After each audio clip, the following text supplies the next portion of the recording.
شفا شریف کے اندر یہ بات موجود ہے، اور حدیث پاک کنز العمال کے اندر یہ موجود ہے۔ سیدہ کائنات فاطمۃ الزہرا رضی اللہ تعالی عنہا و سلام اللہ علی ابیہا و علیہا، ان کی شان میں ہمارا اہل سنت و جماعت کا نظریہ ہے، جس جگہ پہ کریم آقا صلی اللہ علیہ وسلم تشریف فرما ہیں روضہ مبارک کے اندر، تو سرکار کے نورانی پیکر سے جو مٹی لگ رہی ہے وہ مٹی کا ٹکڑا پورے مدینہ شریف سے افضل ہے۔ وہ مٹی کا ٹکڑا جو سرکار کے نورانی پیکر کو چوم رہا ہے، بوسے لے رہا ہے، وہ سارے مدینہ شریف سے افضل ہے۔ اور وہ مٹی کا ٹکڑا مکہ شریف کی ساری دھرتی سے افضل ہے۔ وہ مٹی کا ٹکڑا کعبہ شریف سے بھی افضل ہے۔ وہ مٹی کا ٹکڑا جو سرکار کی قبر مبارک کے اندر ہے، سرکار کے نورانی پیکر کے بوسے لے رہا ہے، وہ 7 زمینوں سے بھی افضل ہے۔ اللہ تے 7 آسمانوں تو اتنے گل جانی ہے، تھوڑی آواز بھی مدینے جانی چاہیے۔ وہ مٹی کا ٹکڑا وہ پہلے آسمان سے بھی افضل ہے۔ وہ مٹی کا ٹکڑا دوسرے آسمان سے بھی افضل ہے۔ وہ مٹی کا ٹکڑا تیسرے آسمان سے بھی افضل ہے۔ وہ مٹی کا ٹکڑا چوتھے آسمان سے بھی افضل ہے۔ 5 تن سے پیار کرنے والوں، وہ مٹی کا ٹکڑا 5ویں آسمان سے بھی افضل ہے۔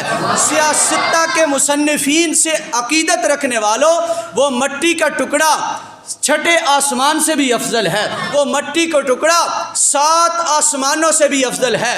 اب مجھے محبت بھرے انداز میں یہ الفاظ، یہ جملے کہنے دیجئے، جو مٹی کا ٹکڑا سرکار کے جسم کا ٹکڑا نہیں ہے، جو مٹی کا ٹکڑا سرکار کا خون نہیں ہے، جو مٹی کا ٹکڑا سرکار کا لباس نہیں ہے، جو مٹی کا ٹکڑا سرکار کے بیٹوں کی صورت میں نہیں ہے، جو مٹی کا ٹکڑا سرکار کی بیٹیوں کی صورت میں نہیں ہے، جو مٹی کا ٹکڑا سرکار کے نواسوں کی صورت میں نہیں ہے، جو مٹی کا ٹکڑا صحابہ اہل بیت کی صورت میں نہیں ہے، اس مٹی کے ٹکڑے کو یہ اعزاز، یہ رفعت، یہ بلندی، یہ شان، یہ سٹیٹس، یہ مقام ملا ہے۔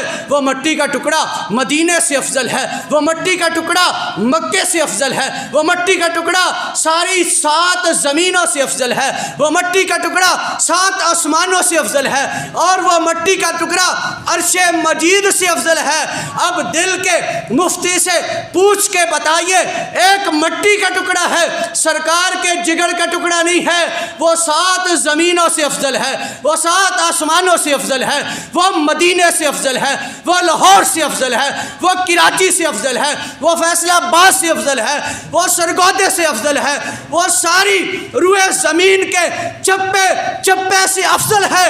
آخر اتنا وہ عظمت والا کیوں ہو گیا؟ اس کی نسبت ہے سرکار کے نورانی پیکر کے ساتھ۔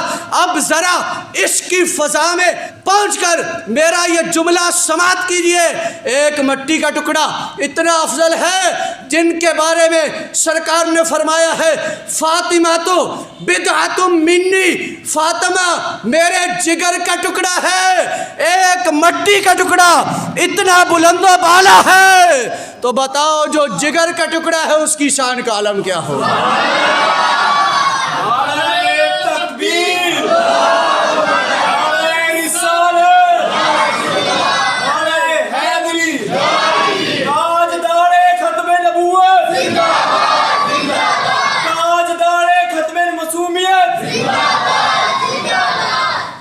یہ ہے اہل سنت کا نظریہ۔ مزہ نہیں آ گیا؟ میں نے یہ جملے سیدہ کائنات کی بارگاہ میں نذرانہ عقیدت کے طور پر پیش کیے۔ امید ہے اور یقین ہے اللہ سیدہ کائنات کے بیٹوں اور ان کے شوہر اور ان کے بابا جان اور سیدہ کائنات کی چادر تطہیر کا صدقہ اللہ ہم سب کو جہنم سے بچائے گا، جنت کا مہمان بنائے گا۔ مدارج النبوہ کی 2 جلد ہے، شیخ محقق فرماتے ہیں سیدہ کائنات روٹیاں لگا رہی تھی، اوپر سے امام الانبیاء تشریف لائے۔ یہاں رک کر میں ایک بات آپ کو بتا دوں، حضرت مولا علی شیر خدا تاجدار لتا مشکل کشا رضی اللہ تعالی عنہ، سنیوں کے پیر، سنیوں کے راہبر، سنیوں کا مرشد، وہ فرماتے ہیں، ان کے فرمان کا مفہوم میں آپ کی سماعتوں کی نظر کرتا ہوں۔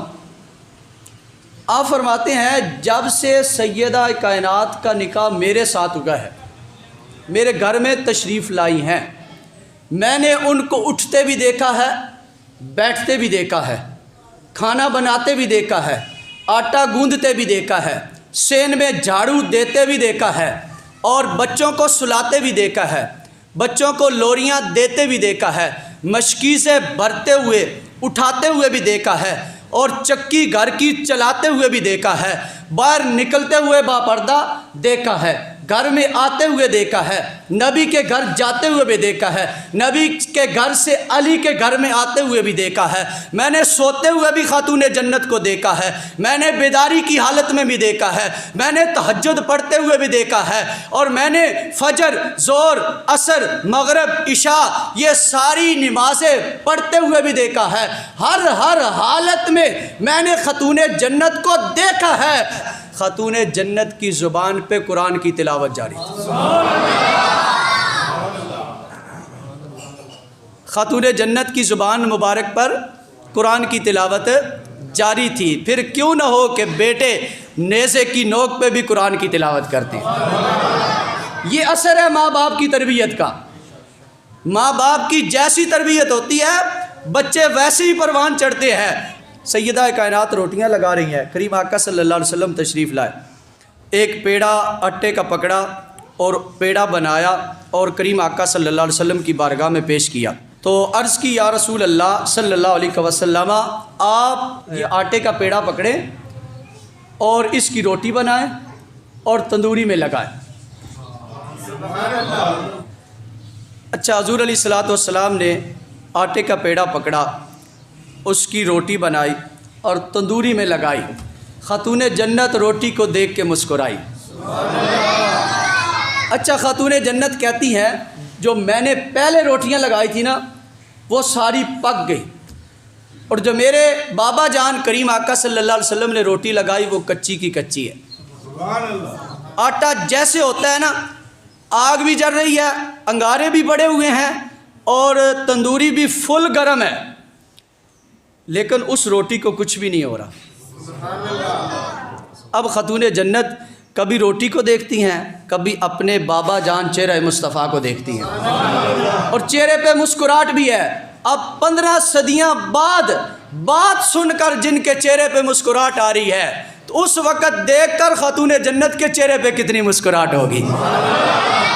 عشق نے بول کے کہا ہوگا یا رسول اللہ صلی اللہ علیہ وسلم، آپ کی مقدس بارگاہ وہ بارگاہ ہے، ابو بکر آتے ہیں صدیق اکبر بن جاتے ہیں، آپ کی بارگاہ وہ ہے، عمر آتے ہیں فاروق اعظم بن کے پکے جنتی بن جاتے ہیں، عثمان آتے ہیں ذوالنورین بن جاتے ہیں، علی شیر خدا آتے ہیں، اللہ ان کو اتنا بڑا سٹیٹس عطا فرماتا ہے، امیر معاویہ آتے ہیں وہ کاتب وحی بن جاتے ہیں، بلال حبشی آتے ہیں آپ کی بارگاہ میں وہ کعبے کی چھت پہ چڑھ کے اذان دے دیتے ہیں، سلمان فارس سے آتے ہیں وہ آل بیت کے افراد میں شامل ہو جاتے ہیں۔ یا رسول اللہ صلی اللہ علیہ وسلم، آپ کی بارگاہ اتنی مقدس بارگاہ ہے، جو بھی آتا ہے پہلے کچا ہوتا ہے پھر پکا جنتی بن جاتا ہے۔ بابا جان مجھے بتائیے، جو میں نے روٹیاں لگائی تھی وہ ساری پک گئی ہیں، آپ کی لگائی ہوئی روٹی کچی کی کچی ہے، اس میں کیا حکمت ہے، اس میں کیا نظریہ ہے، اس میں کیا شان ہے، اس میں کیا مقام ہے، اس میں کیا معجزہ ہے؟ میرے آقا نے مسکرا کے فرمایا، میری پیاری بیٹی، میری شہزادی، تمہاری محبت کی خاطر میں نے تندوری میں روٹی لگا دی ہے، ورنہ تمہیں پتہ نہیں ہے تمہارے بابا جان، تمہارے نبی، تمہارے رسول کا ہاتھ وہ ہاتھ ہے جس کو لگ جاتا ہے یہ تو دنیا کی آگ ہے، اس کو جہنم کی آگ بھی نہیں جلا سکتی۔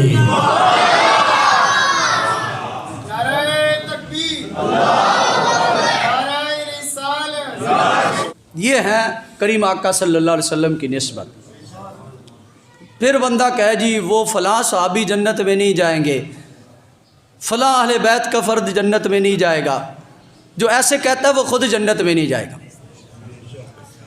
جن کے ہاتھ سے مس ہونے والی روٹی اس کو آگ کچھ نہیں کہہ رہی، تو سرکار جن کے پیٹ میں 9 مہینے رہے ہیں تو سیدہ آمنہ کی شان کا عالم کیا ہوگا؟ اور جن کا نور ہے سرکار حضرت عبداللہ رضی اللہ تعالیٰ عنہ، ان کی شان و مقام و مرتبہ کیا ہوگا؟ اور سیدہ کا اپنا مقام و مرتبہ کیا ہوگا؟